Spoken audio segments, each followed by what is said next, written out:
எல்லாருக்கும் ரொம்ப பிடிச்சது உங்களோட ஃப்ரெண்ட்ஸ். ஃப்ரெண்ட்ஸு சூஸ் பண்ணுறதுக்கு நிறைய பேர் சொல்லி கொடுத்துருப்பாங்க. பட் 3 டைப் ஆஃப் ஃப்ரெண்ட்ஸை நீ அவாய்டு பண்ணே ஆகணும், வேணவே வேணாம் அவங்களோட சவகாசமே அப்படின்னு சொன்னால், முதல்ல நான் பாய்ஸ்க்கு சொல்லிடுறேன். இது பாய்ஸ் எந்த மாதிரி 3 ஃப்ரெண்ட்ஸை பார்க்கவே கூடாது, அவனுங்கிட்ட வச்சுக்காது. இப்போ இருந்தாலும் கட் பண்ணிவிடு. முதல்ல எவன் தம்மு, தண்ணி, சரக்கு, மற்ற ஐட்டம் இதெல்லாம் அடிக்கிறதுக்கு உன்னை சேகரான் பார், செட்டு சேகரான் பார், தயவு செய்து அந்த மாதிரி ஃப்ரெண்டை வச்சுக்காத கூட. ஏன்னா நீ என்னைக்காவது உண்ணும் நினைப்ப, அவன் உன்னை விடவே விட மாட்டான். ஏன்னா உனக்கு மூட் ஆஃப் ஆகும்போது அவனுக்கு மூட் ஆன் ஆயிடுது. அப்ப என்ன பண்ணுது, உன்னோட மோட்டிவேஷன் உடைச்சிடறான். நீ ஒரு சுத்தமான ஒரு பாதையில போற, ஆனா அவன் ஃப்ரெண்ட்ஷிப் என்ன பண்ணிடுது, உன்னை பால் கிணத்துல போய் தள்ளிடுது. டே உனக்கே தெரியும், இன்னைக்கு உடம்பு நல்லா இருந்தாலே ரொம்ப நாளைக்கு நல்லா இல்லை, ஹெல்த் இல்லை, குழந்தை இல்லை, வாழ்க்கை இல்லை, குழந்தை பிறக்க மாட்டுதுரா, கல்யாணம் ஆனோன்னா நரம்புலாம் வீக் ஆயிடுது, நரம்பு மண்டலம் நாசமாயிடுது. அப்போ அடிக்கிற தம்மு, தண்ணி இதெல்லாம் என்ன பண்ணும்? நான் இப்ப சொல்றேன், நீ கெட்டது பண்றியா, தம் அடிக்கணும்னு ஆசை ஆகுதா, கதவு சாத்தி தண்ணி அடி, யாரும் கேட்க மாட்டாங்க. தண்ணி அடிக்கிறியா, கதவு சாத்திரி நீ அடி. அது உன் தனிப்பட்ட விருப்பம், அதில் நான் தலையிடல. உன் உடம்பு கெட்டு போகுது, நீ கெட்டு போற, ஓகே. ஆனா நம்ம ஏன்டா 4 பேரை சேர்த்து கெடுக்கணும்? இந்த நிமிஷத்துல நான் உனக்கு சொல்ற ஒரே அட்வைஸ், பெரிய அட்வைஸ் என்னன்னா, தயவு செய்து இனிமேட்டு கெட்டு போனோம்னா தனியா நீ உட்காந்து கெட்டு போ. அதுல பெரிய தர்மமும் புண்ணியமும் இருக்கு. நான் இப்பவே சொல்ற, தண்ணி அடிக்கிறவங்க கெட்டவங்க எல்லாம் சொன்னா ஒத்துக்கவே மாட்டேன்.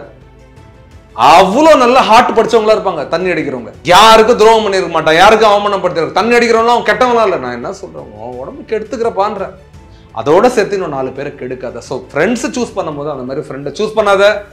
தண்ணி அடிக்கிறவங்களுக்கும் சொல்லிடுறேன், உன் ஃப்ரெண்டை கூப்பிட்டு ஒன்னா சேர்த்து சரக்கு அடிக்கலாம்னு நினைக்காது.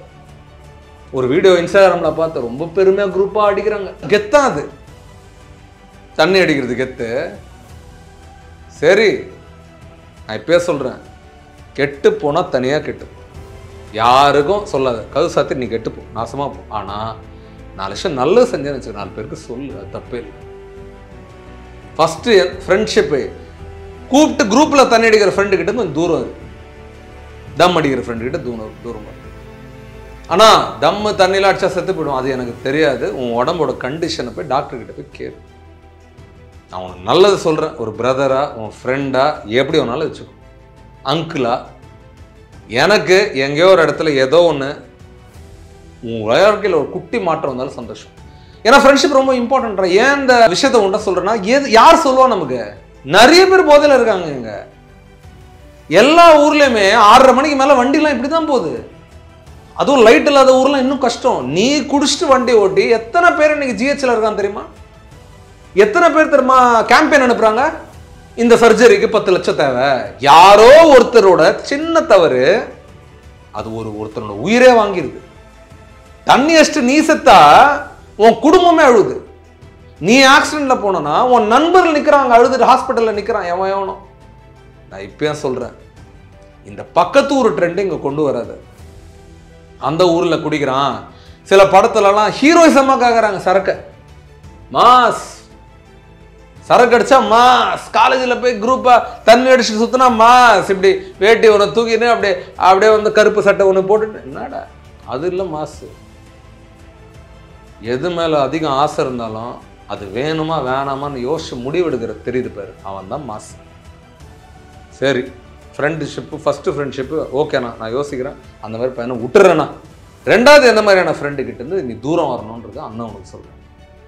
யார் எப்ப பார்த்தாலும் பொண்ணு பொண்ணு பொண்ணு பொண்ணு, பொண்ணோட உடம்பு, பொண்ணோட இது, பொண்ணோட தூங்குறது, பொண்ணை இப்படி பண்ண மச்சான், பொண்ணு அப்படி பண்ண மச்சான், மச்சான் சம்பவம் பண்ணிட்ட மச்சான், மச்சான் அந்தர் பண்ணிட்ட மச்சான். என்னடா டே, பொண்ணை சம்பவம் பண்றதெல்லாம் ஒரு பெரிய சாதனையா?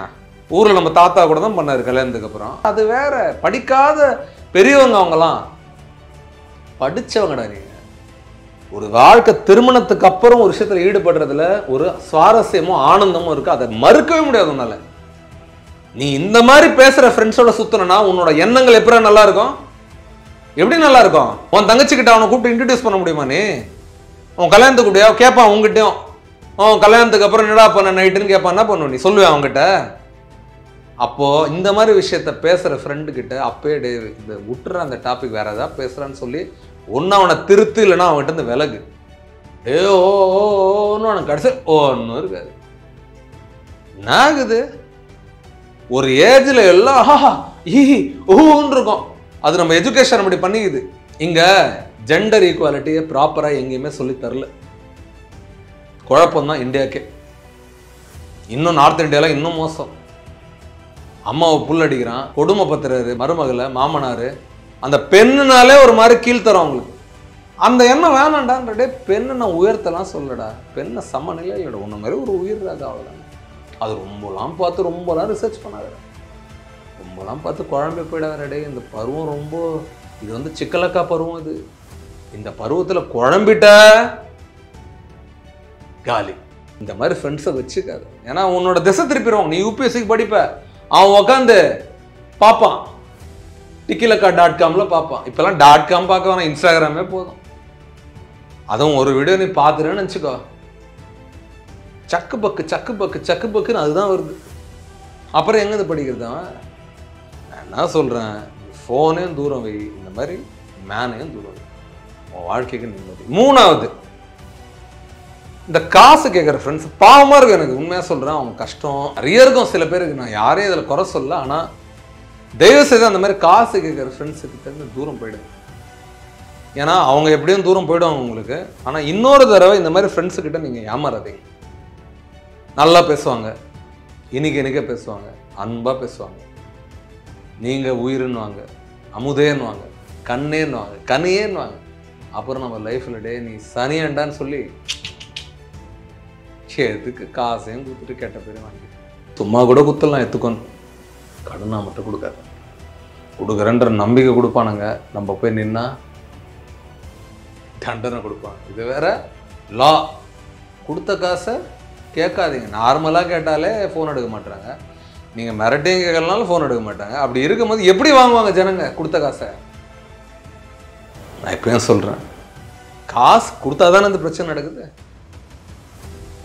கொடுக்கவே கொடுக்காதீங்க. அந்த மாதிரி ஃப்ரெண்ட்ஸை தூர வச்சுக்கோங்க. நான் சொன்ன விஷயத்தை திரும்ப திரும்ப திரும்ப இந்த வீடியோவை பாரு. இந்த 3 ஃப்ரெண்ட்ஸை முதல்ல உன் வாழ்க்கையில் ஜாகிரதையாக தூரம் வச்சுட்டு அப்படின்னா வாழ்க்கை உன்னை உயர்த்த ஆரம்பிச்சு. நன்றி, வணக்கம்.